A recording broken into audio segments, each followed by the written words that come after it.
पिता से पूछा, मैंने आपको कभी रुलाया है क्या? पिता ने कहा, हां। लड़की ने कहा, कब? पिता ने कहा, उस समय तुम करीब 1 साल की थी, घुटनों पर सरकती थी। मैंने तुम्हारे सामने पैसे, पेन और खिलौना रख दिया था, क्योंकि मैं देखना चाहता था कि तुम तीनों में से किसे उठाती हो। तुम्हारा चुनाव मुझे बताता कि बड़ी होकर तुम सबसे अधिक महत्व किसे देती।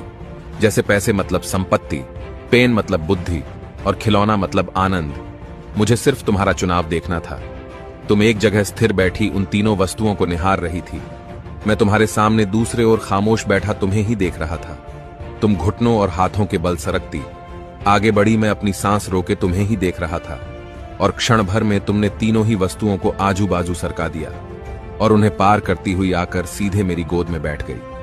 मुझे ध्यान ही नहीं रहा। उन तीनों वस्तुओं के अलावा तुम्हारा एक चुनाव में मैं भी तो हो सकता था। भगवान की दी हुई सबसे अनमोल धरोहर है बेटी। किसी पिता ने क्या खूब लिखा है, हम साथ ही चाहिए। दुख में तो मेरी बेटी अकेले ही काफी